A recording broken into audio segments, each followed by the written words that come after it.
Bismillahirrahmanirrahim. Assalamualaikum warahmatullahi wabarakatuh. Innal hamdalillah nahmaduhu wa nasta'inuhu wa nastaghfiruh wa na'udzu billahi min shururi anfusina wa min sayyiati a'malina. May yahdihillahu fala mudilla lahu wa may yudlil fala hadiyalah. Wa asyhadu an la ilaha illallah wahdahu la syarikalah wa asyhadu anna Muhammadan abduhu wa rasuluh. Allahumma shalli ala nabiyyina Muhammad wa ala alihi wa man tabi'ahum bi ihsan ila yaumiddin. Allahumma inna nas'aluka ilman nafi'a wa rizqan thayyiba wa amalan mutaqabbala. Puji syukur kita panjatkan pada Allah, salawat dan salam mugi-mugi tercurah pada junjungan kita Nabi besar Nabi Agung Muhammad sallallahu alaihi wasallam. Baik, kita pada malam hari ini melanjutkan kembali pembahasan kita dari Bulughul Maram, masih pembahasan jihad. Sekarang hadis dari Ibnu Umar tentang Rasulullah SAW pernah membakar dan memotong pohon kurma Bani Nadhir. Monggo dibaca.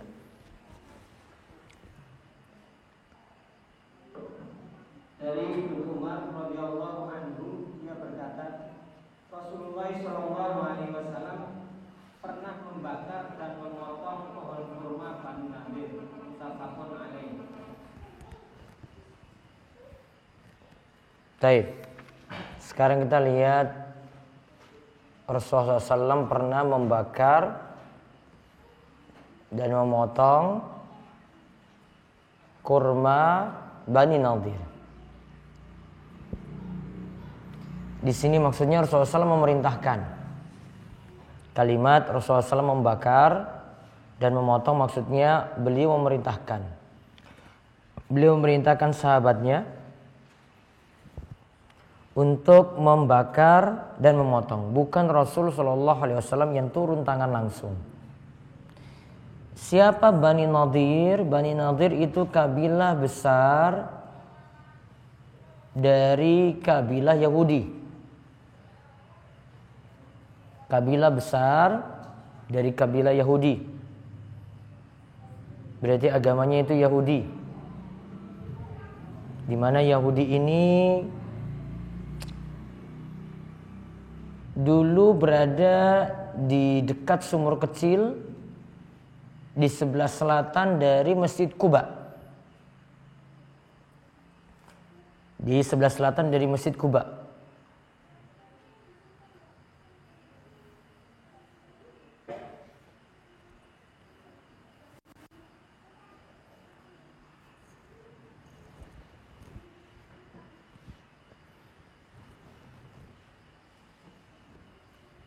Berarti dari suku Yahudi.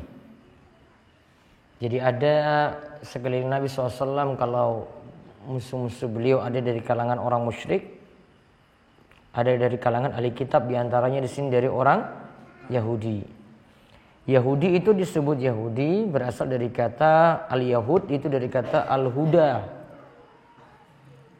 Al-Huda artinya apa? Petunjuk.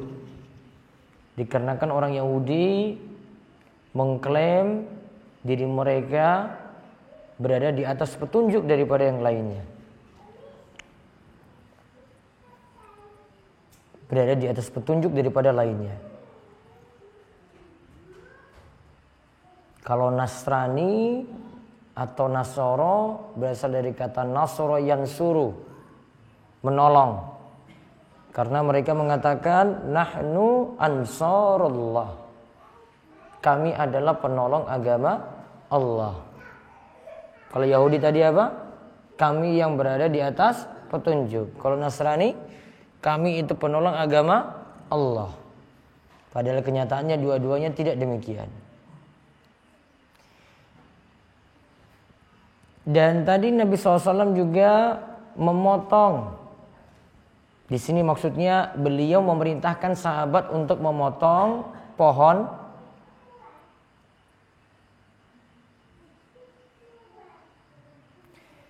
yaitu pohon kurma Bani Nadhir. Dikarenakan ketika itu pohon ini awalnya itu sulit untuk dibakar, Karena sekelilingnya itu banyak air.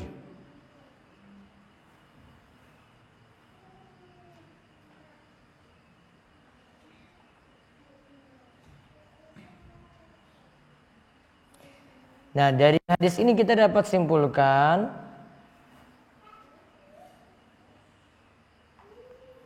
boleh memotong kurma dan pohon-pohon yang lainnya.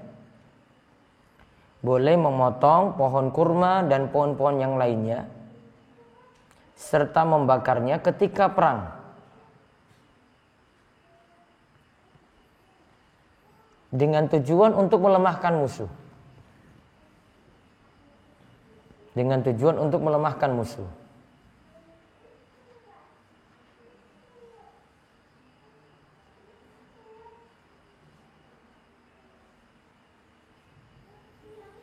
Jadi strategi perang itu bukan hanya membunuh musuhnya, namun apa? Untuk menyerang musuh, namun ada strategi.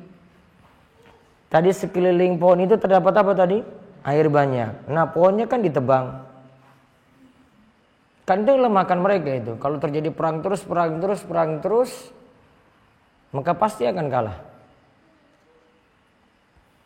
Berarti kesimpulan yang lainnya juga yang kedua, berperang itu butuh strategi.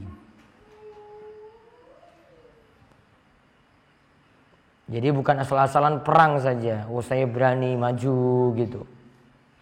Ada strategi, susun rencana. Ini sama halnya juga kalau kita berdakwah, ada strategi, rencana-rencana, pendekatan-pendekatan. Enggak langsung main, ya, kafir, bid'ah, dolalah, finar. Enggak pakai kayak gitu. Ada strateginya dulu. Lihat kondisi masyarakat masing-masing. Kapan itu bisa tegas, ya, mungkin sangat keras. Kapan ya kita ngatur kalimat lemah lembut. Kemudian Ibnu Qudamah bagi pohon atau tanaman di negeri musuh itu ada 3 macam.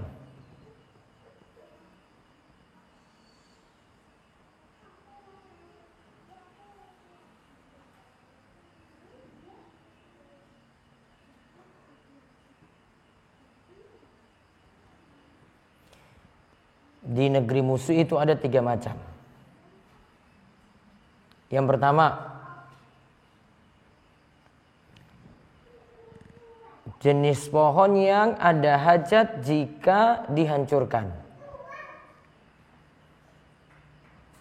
Ada hajat jika dihancurkan.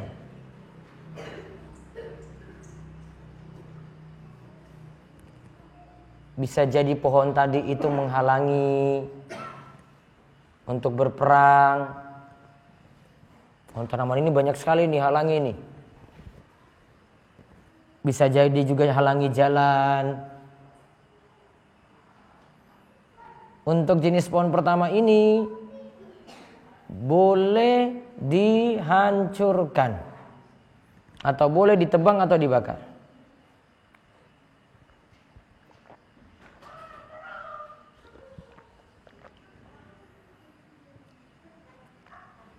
Kemudian yang kedua, ada mudorot bagi kaum muslimin untuk memotongnya. Ada mudorot bagi kaum muslimin untuk memotongnya. Jadi bagi kita sendiri kalau potong itu rugi malahan.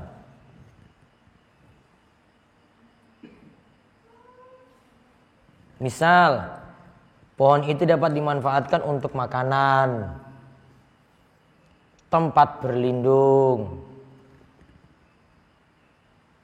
Ya, ini makanan bisa ambil dari situ. Jadi tempat berlindung juga dari musuh. Contoh makanan apa? Yang jadi makanan pokok. Jangan ditebang. Iya tak? Contoh apa? Ya ada padi, ada telo misalnya. Oh dibiarin saya dulu. Biar nanti ketika kita serang, nanti kita bisa manfaatkan juga itu.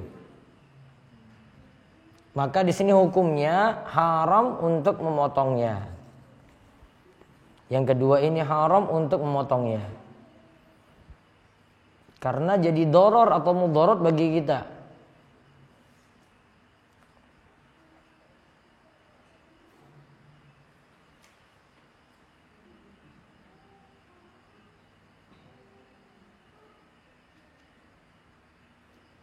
Kemudian ada poin yang ketiga, pohon yang ketiga, pohon yang tidak ada mudarat bagi kaum muslimin dan juga tidak ada manfaat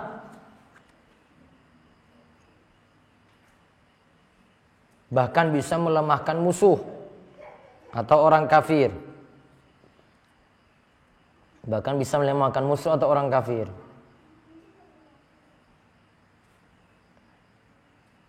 Nah, untuk yang ketiga ini menurut pendapat yang paling kuat boleh untuk ditebang. Boleh untuk ditebang atau dipotong. Seperti kisah dalam hadis ini. Rasulullah SAW menebang pohonnya Bani Nadir karena di situ banyak air. Kalau kita bisa menebangnya nanti musuh akan jadi lemah. Nah, terus hadis berikutnya lagi dari Ubadah bin As-Samit.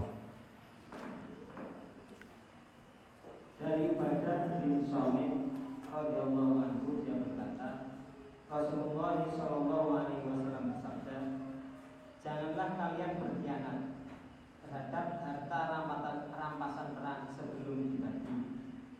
Sebab siksaan perbuatan itu api neraka dan kehinaan kepada pelakunya di dunia dan akhirat. Taib. Sekarang kita lihat dari Ubadah bin As-Samit. Rasulullah sallallahu alaihi wasallam mengatakan la taghullu. Janganlah lakukan gulul. Nanti kita lihat gulul itu apa. Fa innal gulula, karena gulul itu narun wa'arun. Narun yaitu sebab dapat siksa neraka nantinya kelak. Wa'arun, kalau tadi dapat siksa neraka, wa'arun dan kehinaan bagi pelakunya di dunia dan di akhirat. Nah, sekarang kita lihat apa pengertian gulul. Gulul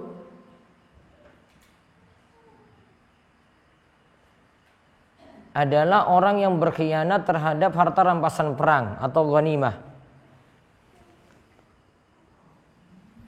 Orang yang berkhianat terhadap harta rampasan perang atau ghanimah.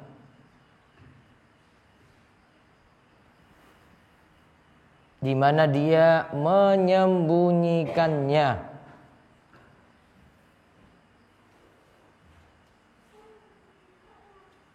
Di mana ia menyembunyikannya. Nah, ini harta rampasan perang nih, dikumpul ini.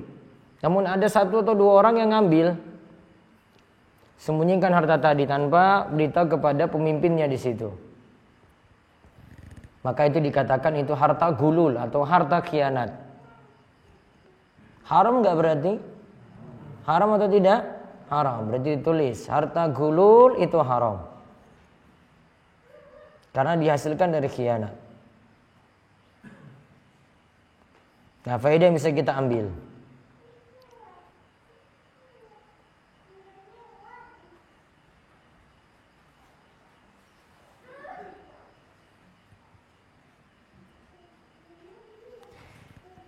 Hadis ini menunjukkan haramnya perbuatan gulul dan termasuk dosa besar.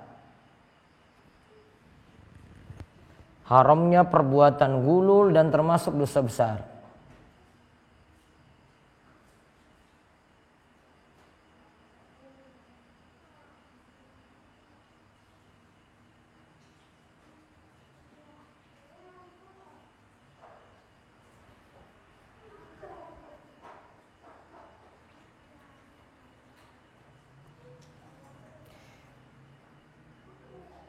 Kemudian kalau di sini dosa besar,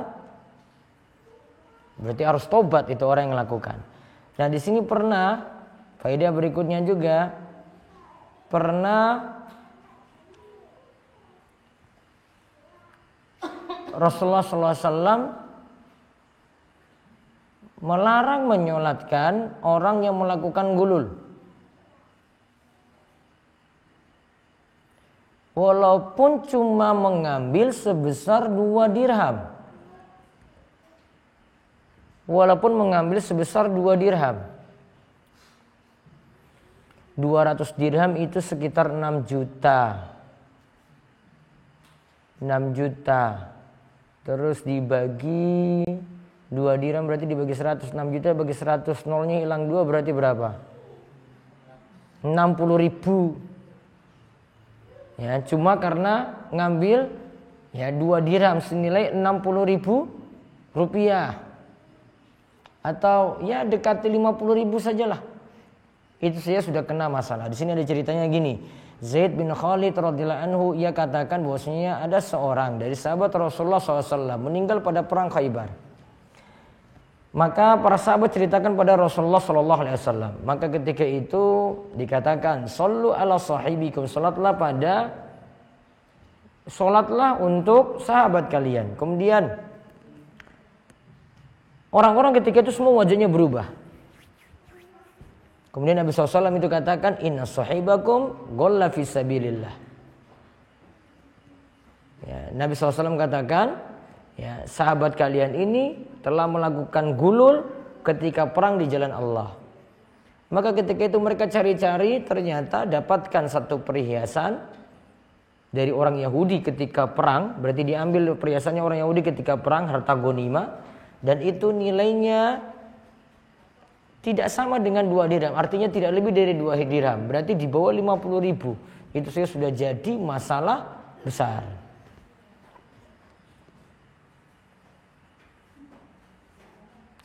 Kemudian cara taubat dari berbuat gulul.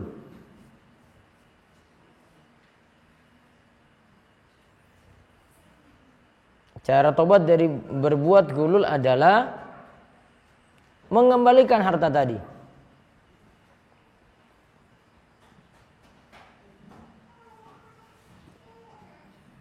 Mengembalikan harta gulul tadi.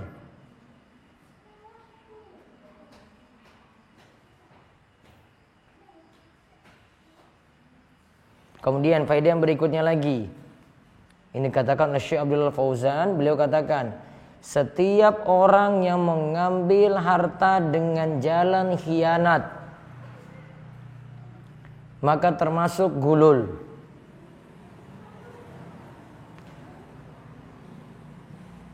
Semua orang yang mengambil harta dengan jalan khianat maka termasuk gulul. Bisa jadi dia ambil harta ghanimah tadi, bisa jadi harta baitul mal, bisa jadi itu harta zakat. Kalau di masa Nabi SAW, Nabi SAW itu pernah pekerjakan seorang untuk narik zakat, kumpulkan, kemudian nanti bagi. Namun dia dapat uang tips. Ketika narik zakat dia dapat uang tips. Kemudian dia kumpulkan zakat, dia kembalikan pada Nabi SAW. Wahai Rasulullah, ini harta yang telah saya tarik. Harta zakat yang telah saya tarik. Dia kumpulkan pada Nabi SAW. Kemudian dia bilang pada Nabi SAW, wahai Rasulullah, yang ini tambahan untuk saya. Alias tips untuk saya. Maka ketika itu Nabi SAW marah.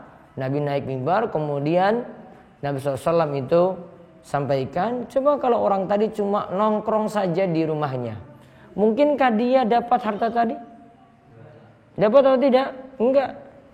Berarti itu kaitannya dengan pekerjaannya tadi sebagai penarik zakat. Maka kalau kaitannya dengan uang tips, kalau itu khianat pada atasannya atau pada bosnya enggak tahu, enggak boleh. Namun kalau bosnya berikan kebebasan atau sudah diridhoi, boleh. Ya. Pekerjaannya bawa paket misalnya. Nah, ini dia bawa ke rumah. Terus dari bosnya bilang, oh kamu nggak boleh ambil apa-apa ya. Ini sudah pekerjaanmu, gajimu. Oh ternyata dia dikasih uang tambahan dari pemilik rumah. Uang tips, ya kan? Nah maka tidak boleh bagi dia. Haram untuk dia nerima. Karena sudah ada gaji dari pekerjaannya tadi. Kecuali bosnya bilang, kalau ada tambahan, monggo silakan ambil. Atau dia lapor nanti pada bosnya, Pak, ini saya tadi dapat uang nih tambahan ketika saya ngantar barang tadi. Kalau sudah diizinkan baru boleh manfaatkan. Atau minta kehalalan dari atasannya tersebut. Karena ini kaitannya dengan pekerjaannya.